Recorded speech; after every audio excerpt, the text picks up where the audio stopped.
Good morning, everyone. We already discussed about types of rocks, where we read about three types of rocks: igneous rocks, sedimentary rocks, and metamorphic rocks. Then today we discussed about first we just see a quick check. First question is the type of rock formed by the cooling and solidification of lava.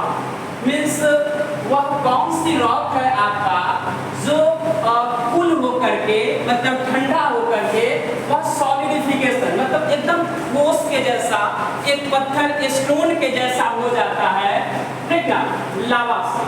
तो यह कौन सा आपका होता है? तो हम लोग कल इसको डिस्कस किए थे कि जो इग्नियस रॉक होता है वह आपका जमीन के अंदर से जो मैग्मा बाहर निकलता है और अर्थ के सरफेस पे आने के बाद जब वह कूल हो जाता है तो कूल होकर के जो है कि वह आपका इग्नियस रॉक को फॉर्म कर रहा था। तो इसलिए फर्स्ट क्वेश्चन का आंसर आपका हो जाएगा इग्नियस रॉक।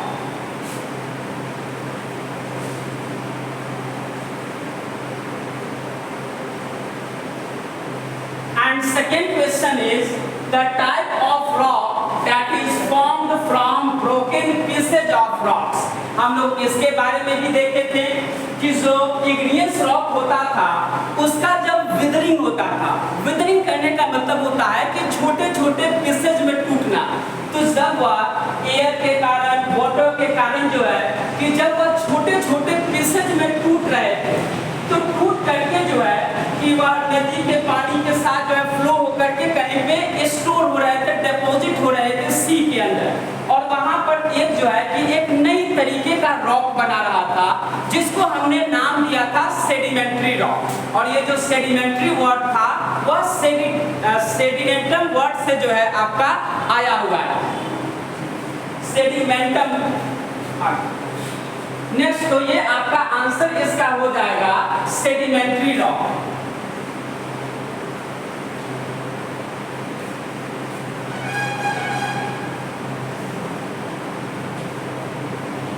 नेक्स्ट आपका क्वेश्चन है the largest layer of the earth. Earth का जो है सबसे बड़ा लेयर कौन सा है? तो आप पहले पढ़ चुके हैं कि अर्थ के जो है 4 लेयर आपने पढ़ा था, देखा था वहां पर। एक क्रस्ट आपने देखा था, एक मैंटल देखा था, एक आउटर कोर और एक इनर कोर देखा था। बेसिकली 3 ही होता है। तो उसमें से जो सबसे बड़ा जो है आपका लेयर था वह आपका मैंटल था, जिसका डेप्थ जो है थिकनेस जो था वह अप्रॉक्स 2900 किलोमीटर के करीब में होता है। जबकि जो सबसे छोटा आपका जो लेयर था वह आपका क्रस्ट था, ठीक है। तो इसका आंसर क्या हो जाएगा? मैंटल, ठीक है। और लास्ट क्वेश्चन है the outermost layer of the earth. Earth का जो है जो सबसे आउटर मोस्ट, सबसे बाहर वाला जो लेयर है उसको हम लोग क्या कहते हैं?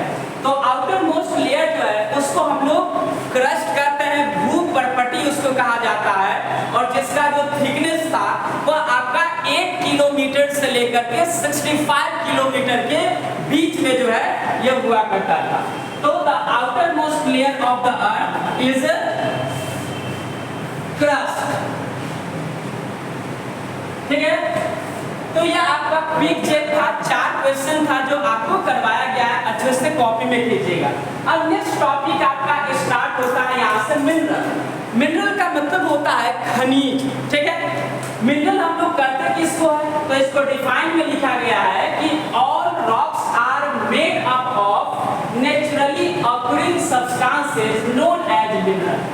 जितने भी आपके चट्टान होते हैं वो सारे चट्टान जो होते हैं एक प्राकृतिक रूप से पाया जाने वाला कुछ पदार्थ होता है उस चट्टान के अंदर जो उस चट्टान को, उस रॉक को फॉर्म करने में हेल्प करता है।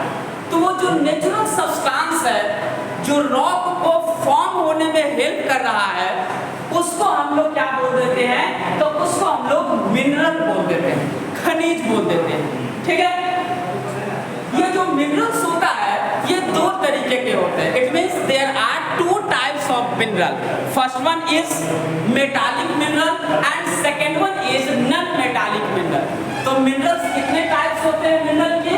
तो दो टाइप्स होते हैं। एक आपका मेटालिक मिनरल्स होता है, जबकि दूसरा जो होता है वह नॉन मेटालिक मिनरल होता है। ठीक है, मेटालिक मिनरल हम लोग किसको बोलेंगे?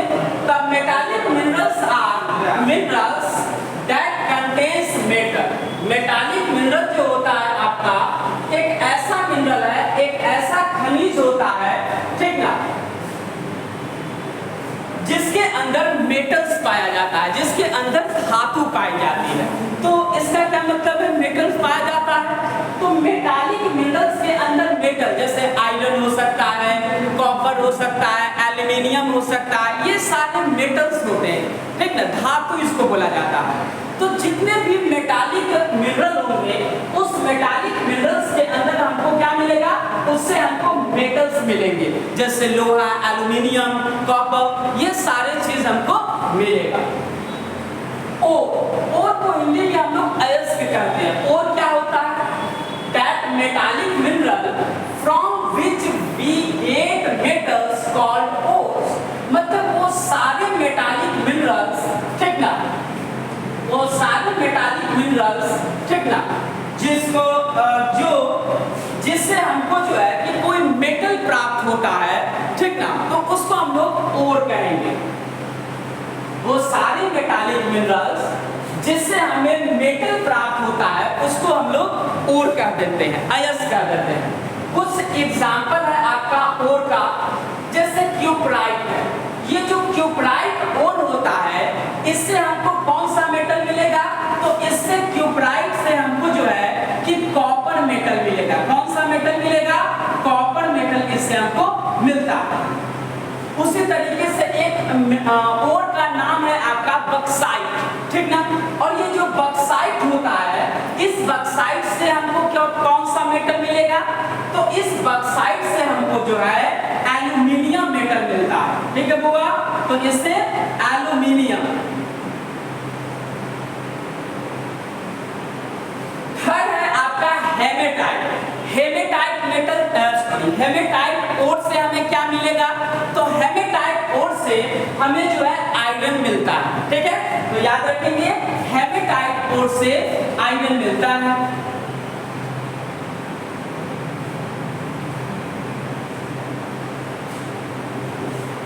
गैलेना, नेक्स्ट है आपका गैलेना। गैलेना से जो है कि हमको कौन सा मेटल मिलेगा? तो गैलेना ओर से हमको लेड मिलता है, ठीक ना। गैलेना ओर से हमको लेड मिलता है, सीसा, लेड, ठीक है। तो ये आपके चार ओर दिए गए थे अयस्क, और उससे मिलने वाले मेटल का नाम हमने मेंशन कर दिया, जिसको आपको याद करना है नोट डाउन करके। नेक्स्ट है आपका non metallic minerals. Non metallic minerals हम लोग किसको कहेंगे? तो वैसा आपका ओर जिससे जो है जिसके अंदर मेटल ओर नहीं पाया जाता है, धातु का अयस्क नहीं पाया जाता है, या कोई ऐसा मिनरल जिससे हमको मेटल नहीं प्राप्त होता है, उसको उस मिनरल को हम लोग नॉन मेटालिक मिनरल कहते हैं, ठीक है। वैसा मिनरल, वैसा खनिज जिससे हमें मेटल नहीं प्राप्त होता है, वैसे मिनरल्स को नॉन मेटालिक मिनरल्स कहा जाता है। जैसे जिप्सम होता है, जिप्सम जो होता है यह एक नॉन मेटालिक मिनरल्स होता है। और जिप्सम क्या होता है? तो आप सुने होंगे कि कभी फ्रैक्चर हो जाता है हमारा बोन, तो उसके ऊपर जो व्हाइट कलर का हम लोग लगाते हैं, डॉक्टर जो लगाता है, ठीक ना, उसको हम लोग प्लास्टर ऑफ पेरिस कहते हैं। और वो जो प्लास्टर ऑफ पेरिस होता है वो इसी जिप्सम से बनाया जाता है, ठीक है। तो जिप्सम से आपका प्लास्टर ऑफ पेरिस बनाते हैं, और वह बोन फ्रैक्चर होता है तो वहां पर उसका यूज किया जाता है हैंड को स्ट्रेट रखने के लिए, ठीक है। नेक्स्ट आप जानते हैं नॉन मेटालिक मिनरल के बारे में, जो आपका कोल है, कोयला। ये तो लोहा तो है नहीं या कॉपर है नहीं, तो यह आपका नॉन मेटल होता है। पेट्रोलियम, पेट्रोलियम भी जो है कि एक नॉन मेटालिक मिनरल होता है, ठीक है हुआ। तो तीन तो आपका यहाँ पर और भी बहुत सारे होते हैं नॉन मेटालिक मिनरल, तो आप तीन जो है कि जनरल याद रखेंगे। नेक्स्ट है आपका coal and petroleum are well known source of energy. Coal और पेट्रोलियम जो होते हैं आपके, वह एनर्जी का जो है कि सबसे ज्यादा मतलब अभी तक में वेल नोन मतलब सबसे ज्यादा प्रचलित जो है कि आपका सोर्स ऑफ एनर्जी है, ऊर्जा का स्रोत है। ठीक है, ऊर्जा का स्रोत कैसे है? क्योंकि इस कोल और पेट्रोलियम से हम लोगों को हीट एनर्जी मिलता है। जैसे कोयले को अगर हम जलाते हैं, पेट्रोल को बर्न करते हैं, तो उससे क्या मिलता है? हमें दो चीज मिलती है, एक हीट एनर्जी मिलता है और एक आपका लाइट एनर्जी मिलता है। तो दो ऊर्जा उससे मिलता है, हीट एनर्जी और लाइट एनर्जी। इसलिए कोल और पेट्रोलियम जो होता है यह भी क्या है? तो यह एक सोर्स ऑफ एनर्जी होता है। और हमको कौन सी एनर्जी मिल रही है? तो लाइट एनर्जी मिल रहा है और साथ ही साथ हीट एनर्जी मिल रहा है। ठीक है, आगे बढ़ते हैं। अब कोल एंड पेट्रोलियम के बारे में थोड़ा सा देख लेते हैं। Coal and petroleum are fossil fuels. Fossil fuels का मतलब होता है जीवाश्म ईंधन। ये जीवाश्म ईंधन किसको कहते हैं?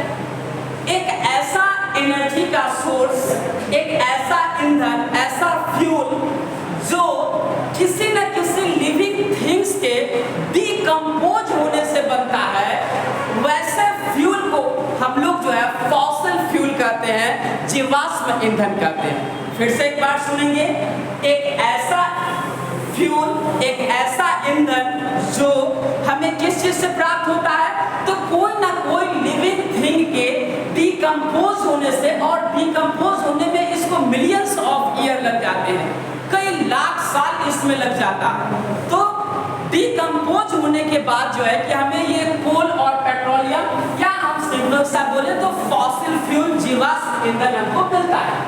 तो ये जो कोल और पेट्रोलियम है, यह आपका कौन सा फ्यूल कहलाएगा? फॉसिल फ्यूल कहलाएगा।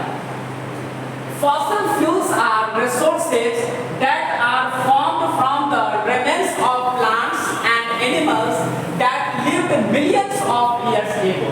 ये जो कोल और पेट्रोल, आपका जितने भी फॉसिल फ्यूल्स होते हैं, जीवाश्म ईंधन होते हैं, ठीक है, ये एक ऐसे रिसोर्स होता है जो कि आपका प्लांट्स और एनिमल्स के, पौधा और जानवर के अवशेष से, मींस अगर कोई प्लांट्स जो है या जानवर अगर मर जाता है, उसका बॉडी जमीन के अंदर जो है कि वह मिट्टी वगैरह से कवर हो जाता है और बहुत ज्यादा टेम्परेचर और प्रेशर पे रहता है, तो वह कोल में चेंज हो जाता है, कोयले में चेंज हो जाता है। लेकिन वही जो है कि नीचे टेम्परेचर प्रेशर है और साथ में वहाँ वाटर का भी सोर्स हो, थोड़ा बहुत वहाँ पानी आ जाए, तो उस केस में जो है कि वह आपका पेट्रोलियम जो है कि वहाँ पर बन जाता है। तो ये कोल और पेट्रोलियम दोनों जो है कि क्या है? फॉसिल फ्यूल्स है, और दोनों जो है कि प्लांट्स और एनिमल्स के आपके रिमेन्स से, उसके अवशेष से बनते हैं।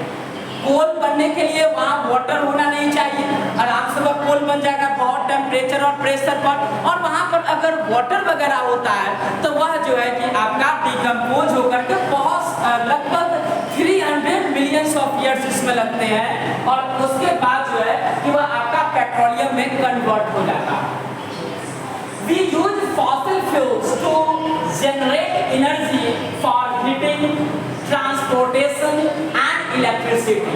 हम लोग इस फॉसिल फ्यूल्स का यूज, इस जीवाश्म ईंधन का यूज जो है इलेक्ट्रिसिटी को, एनर्जी को जनरेट करने में करते हैं, हीटिंग के लिए, किसी चीज को गर्म करने के लिए। जैसे फॉसिल फ्यूल में आपका कोल हो गया, पेट्रोल हो गया, तो कोल का हम लोग यूज क्यों करते हैं, कोयले का यूज क्यों करते हैं? तो किसी चीज को गर्म करने के लिए, जैसे खाना भी बनाया जाता है कोल के ऊपर, ठीक है, जहाँ गैस सिलेंडर नहीं है अभी भी विलेज वाले क्षेत्र में, तो वहाँ पर कोल का यूज खाना बनाने के लिए भी करते हैं। तो इसका मतलब है कि हीटिंग पर्पस से भी हम लोग इसका फॉसिल फ्यूल का यूज करते हैं। ट्रांसपोर्टेशन, जैसे गाड़ी वगैरह जो होती है तो वो तो पानी से चलेगा ही नहीं, तो वो क्या चीज से चलता है? तो उसके अंदर हम पेट्रोल, डीजल ये सब डालते हैं। तो ये जो पेट्रोल, डीजल होता है, यह आपका क्या है?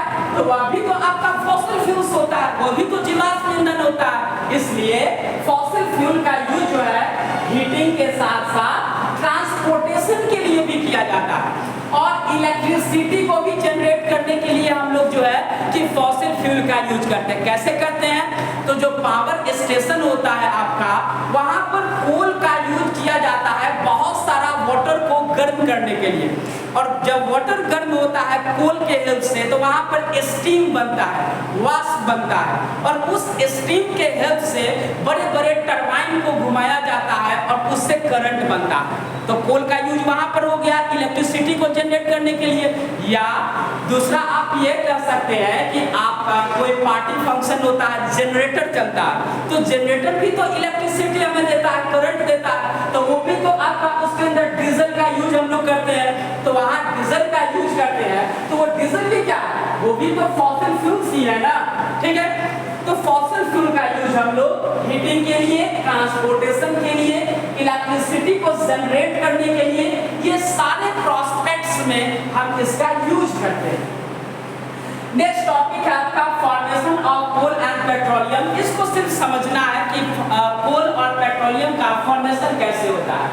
तो कोल और पेट्रोलियम जो होता है आपका, जब कभी भी अर्थक्वेक वगैरह आ गया, भूकंप आता है, तो वहां पर बहुत सारे बिल्डिंग, पेड़, ये सब जो है कि मिट्टी के अंदर दब जाते हैं। और जब वह मिट्टी के अंदर दबते हैं और बहुत दिन तक वह अगर नीचे दबे हुए रहते हैं, लगभग 300 मिलियंस ऑफ ईयर तक, तो वह जो होता है डिकम्पोज होकर के वह आपका कोल्स के अंदर वह कन्वर्ट हो जाता है या पेट्रोलियम के अंदर कन्वर्ट हो जाता है। मीन्स ओवरऑल बोले तो वह जो है आपका फॉसिल फ्यूल के अंदर में वह कन्वर्ट हो जाता है, ठीक है। तो आपका अब रिस्पॉन्सिबिलिटी बनता है कि आपको जितना यहाँ पर आपने पढ़ाया है या लिखा गया है, उसको वीडियो को पॉज करके इसको अच्छे से लिखना है, और लिख करके आप उसको याद भी करेंगे, और इस क्वेश्चन को भी आपको लिखेंगे और याद करना है लिख करके, और चैप्टर 3 को भी आप रिवाइज करते रहिएगा टेस्ट के लिए। आज के लिए काफी है इतना।